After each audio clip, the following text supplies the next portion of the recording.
पीरों के हाथ चूमना, पीरों को दावतें खिलाना, पीरों की खिदमत करना, सबको नजर पेश करना, उस वक्त तक आपके काम नहीं आएगा जब तक ये सारी खिदमत आप अपने माँ बाप की नहीं करते।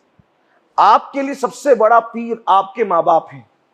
अगर आप गौस पाक के भी मुरीद हैं, तवज्जो करना, मैं जिम्मेदारी से कह रहा हूं, अब मैं कोई बाहर से, बिहार, बंगाल, यूपी से, गुजरात से नहीं आया हूं, राजस्थान से नहीं, मैं आपके शहर का हूं। मेरी बात हजम नहीं हो तो होटल पे बैठ कर डिस्कस करने की बजाय मरकज पे आके मुझसे डिस्कस करें। मेरी अपनी गुफ्तगू का जिम्मेदार मैं हूं। अगर आप गौस पाक के भी मुरीद हैं और रसूलुल्लाह के और माँ बाप के बागी हैं, अगर आप गौस पाक के भी मुरीद हैं और माँ बाप के बागी हैं, कुछ नहीं मिलना है। आप गौस पाक की मुरीदी भी आपको नसीब नहीं होगी। बल्कि एक बात और बढ़ के कहूं, मुफ्ती साहब मौजूद हैं, ये जानते हैं, कुरान हदीस पे नजर है। अगर आप रसूलुल्लाह के भी मुरीद हैं और माँ बाप नाराज हैं, तो फिर मरते वक्त भी जबान पे कलमा नहीं आएगा। हुजूर के मुरीद होने के बाद भी हदीस है, हदीस है मेरे पास। आप क्या समझ रहे हैं माँ बाप को? पूरी दुनिया की खिदमत करके माँ बाप का दिल जलाते हो। सास की खिदमत हो रही है, ससुर की खिदमत हो रही है। बास तो मालेगांव के इतने बेगैरत हैं कि माँ बाप को छोड़ के ससुराल में जाके रहते हैं। माँ बाप को बहन के यहां पहुंचा करके खुद ससुराल में मजे करते हैं। क्या दीन है, क्या मजहब है? वो बोलता है तेरी माँ है, तू तेरे घर रख, वो बोलता है तू तेरे घर रख तू। अरे जन्नत भी इसको उसको दी जाती है। जन्नत के लिए मरते हो, माँ बाप जन्नत नहीं तो जन्नत क्या है? कहां है मुसलमान? सुन लो और दिल के कानों से सुन लो। अल्लाह के रसूल का सहाबी है, सहाबी जिन्होंने रसूलुल्लाह के पीछे नमाजें पढ़ी है। मौत का वक्त करीब आया, लोग कलमे की तलकीन कर रहे हैं, उनकी जबान पे कलमा नहीं आ रहा। उस सहाबी का नाम अलकमा आया है रिवायत में। उस सहाबी का नाम क्या है? अलकमा। जबान पे सहाबी की जबान, जिसने नबी के हाथ में हाथ दे के कलमा पढ़ा है, उसकी जबान पे कलमा नहीं आ रहा है। आपको तो इस्तिंजा की सुन्नतें नहीं आती मेरे भाई, बुरा मत मानना।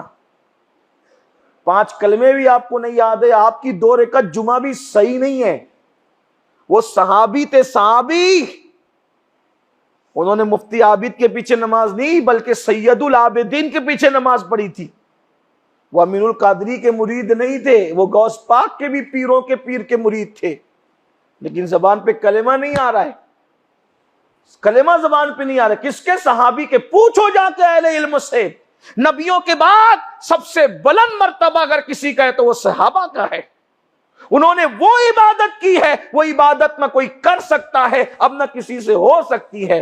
पता है क्या हुआ? जिस वक्त तो जबान पे कलेमा नहीं आ रहा था, एक सहाबी दौड़े दौड़े आए, या रसूल अल्लाह, वो हमारा फुला भाई बड़ा नेक है, अलकमा, उसको नजा का आलम है, सकरात का आलम है, और कलमे की तलकीन कर रहे हैं, उसकी जबान पे कलमा नहीं आ रहा है। हुजूर खुद तशरीफ लाए, हुजूर आए सल्लल्लाहु अलैहि वसल्लम। अब बताएं, जिसके सराने हुजूर आ जाए फिर उसके क्या मर्तबे हैं? लेकिन आप जानते हैं, हुजूर आए, आने के बाद जब देखा कि कलेमा जबान पे नहीं आ रहा है, फरमाया इसकी माँ हयात है। देखो, हुजूर ने ये नहीं पूछा नमाज पढ़ता था कि नहीं पढ़ता था, क्या करता, कुछ नहीं। इसकी माँ हयात है? हाँ या रसूलल्लाह हयात है, बुलाओ। बड़ी हुई आई, फरमाया ए अलकमा की अम्मी उम्मे अलकमा, ये बताओ क्या तुम अलकमा से राजी हो? क्या तुम अलकमा से खुश हो, राजी हो? नहीं या रसूलल्लाह, मैं इससे खुश नहीं। तवज्जो, ये बहुत कीमती बात आपसे कह रहा हूं, और दिल के, मैं कोई खिताबत नहीं, दिल के दर्द के तौर पे कह रहा हूं। मरते वक्त कलमा भी नहीं आएगा बूढ़े माँ बाप की बद्दुआ लेने वालों, कुछ नहीं। माँ बाप को बुड्ढी बुड्ढा कहने वालों, घर में जब ज्वाइंट फैमिली में एक साथ रहते हो, 1500 रुपए पकड़ा देते हो और बाकी हफ्ते भर मजे करते हो, माँ बाप को दुखी करते हो। माँ बाप खुश नहीं तो आपका कि ना दुनिया कामयाब है ना आखिरत का।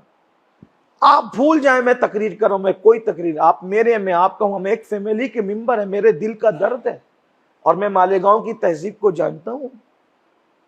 मैं बड़े बड़े दीनदार घरानों को जानता हूं, कोई इज्जत नहीं है माँ बाप की, इल्ला माशा, कुछ नहीं है। क्या आपके डॉक्टर, क्या आपके वकील, क्या आपके इंजीनियर, क्या आपके ताज्जुद गुजार, सब माँ बाप के खिदमत में नाकाम है, इल्ला माशाअल्लाह। चंद उंगलियों पे गिन लो जो माँ बाप को वाकई माँ बाप की तरह रखते हैं। कोई नहीं रख पा रहे माँ बाप को माँ बाप की तरह, कुछ नहीं।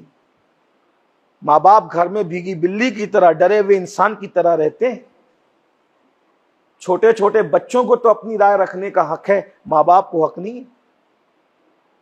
बच्चों को ले जाते हैं शोरूम के अंदर जूते चप्पल दिलाने के लिए, कभी माँ बाप को भी लेकर गए कि चलो अपनी पसंद की खरीद। हर साल तो आपको लुकमा मिलता है बीवी की तरफ से, वो तो बूढ़े हो गए, बूढ़ों को क्या जरूरत है, क्यों भाई? जब हम बच्चे थे तो हमारे माँ बाप ने यही कहा था कि बच्चों को क्या जरूरत है, वो खुद नहीं खरीदते थे, हमारे लिए खरीदते थे। याद रखना, इंसान बूढ़ा होता है, उसकी ख्वाहिशात बूढ़ी नहीं होती, उसके जज्बात बूढ़े नहीं होते। माँ बाप की खिदमत करो, माँ बाप की खिदमत करो खूब अच्छे से। एक मर्तबा मदीने मुनव्वरा में हम लोग कुछ खरीदी करने के लिए, मैंने बड़ी कीमती घड़ी खरीदी, तो मेरे दोस्त ने कहा कि सैयद साहब आप अपने लिए खरीद रहे? मैंने कहा नहीं। फिर किसके लिए? बेटे के लिए। मैंने कहा नहीं, मेरे अब्बा के लिए। का उम्र कितनी? मैंने कहा 60 साल। वो 60 साल में ये पहनेंगे? मैंने कहा क्यों?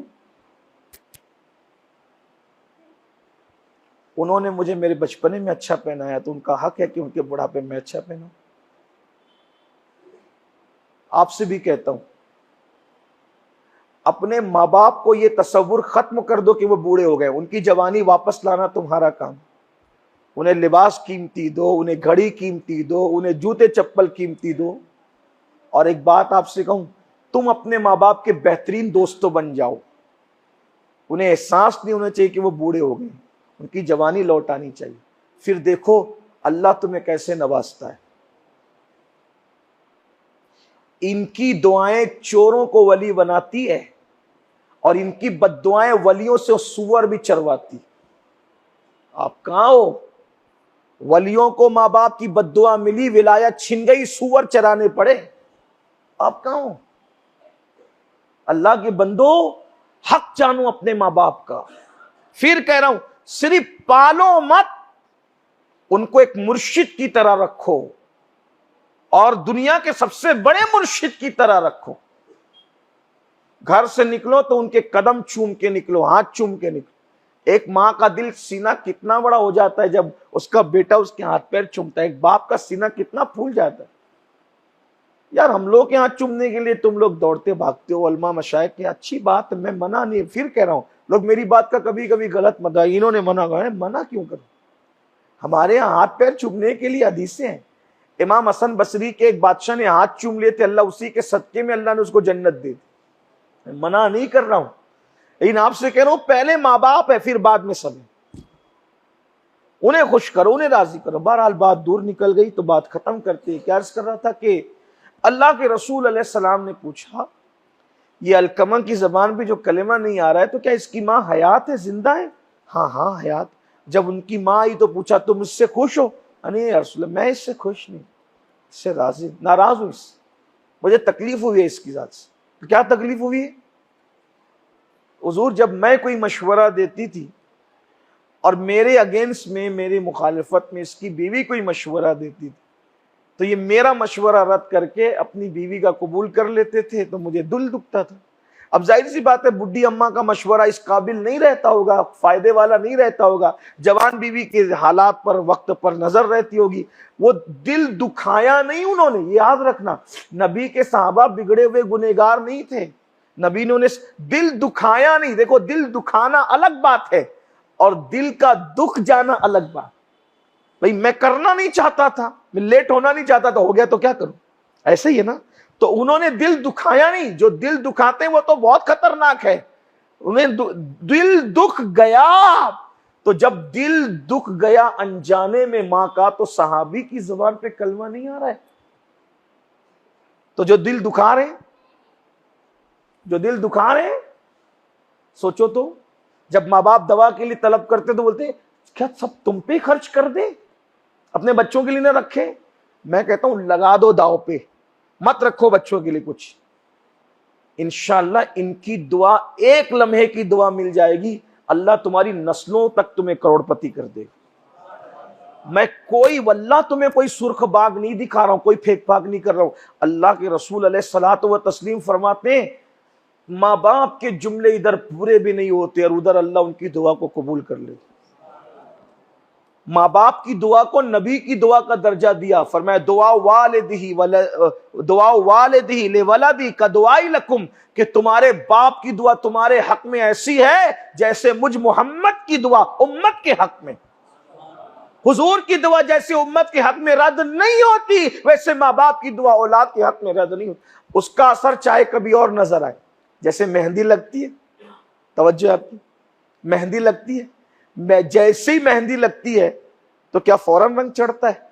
बोले फौरन रंग नहीं ना, मेहंदी लगती है, रंग चढ़ने में वक्त लगता है ना। तो ऐसे ही, हालांकि जैसी मेहंदी लगी कलर हाथ पर आ जाता है, लेकिन रंग चढ़ने में कलर हाथ पर आना और है और रंग चढ़ना और है। बिला तमसील माँ बाप की दुआ का असर फौरन जाहिर होता है, लेकिन उसका रंग नजर आने में कुछ वक्त लगता है। बहुत बड़े लोग हैं। तो बहरहाल जिस वक्त कहा कि मैं नाराज हूं, कहा माफ कर दो, हुजूर ने माफ कर दो। नहीं या रसूलल्लाह, मेरा इस बहुत दिल दुखा, मैं माफ नहीं करूं। आका ने फरमाया ठीक है, अगर तुम माफ नहीं करोगी तो साहबा से कहा जाओ भाई लकड़ियां ले आओ, घास फूस ले आओ। तो जैसे ही पूछा लकड़ियां, कहा लकड़ियां ले आओ, घास फूस ले आओ, तो फौरन तड़प गई, हुजूर ये लकड़ी वगैरह क्यों आप मंगवा रहे हैं? फरमाया कि तुम माफ नहीं कर रही हो ना, अगर तुम माफ नहीं करोगी तो मैं लकड़ियों को जला के उसमें उसको जिंदा जला दूंगा, लकड़ियों में उसको आग में डाल दूंगा। माँ होती है ना, नाराज थी, तड़प गई, हुजूर मेरे बच्चे के साथ ऐसा ना करें।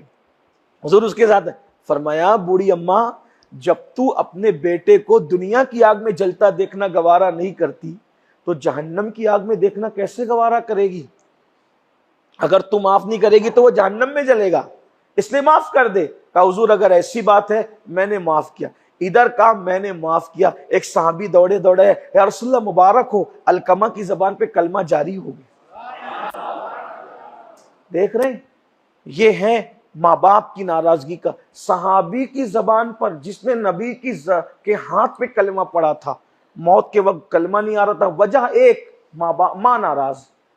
सोचो मेरे कौम के जवानों, मरना एक दिन आपको भी हमें भी मरना है, और कामयाब मौत वही है जो कलेमा पढ़ते पढ़ते आए। वरना याद रखिए लोगों के दरमियान आप कुछ भी बन जाए, माँ बाप खुश नहीं है, अल्लाह आपसे खुश नहीं है, अल्लाह के रसूल आपसे खुश नहीं है।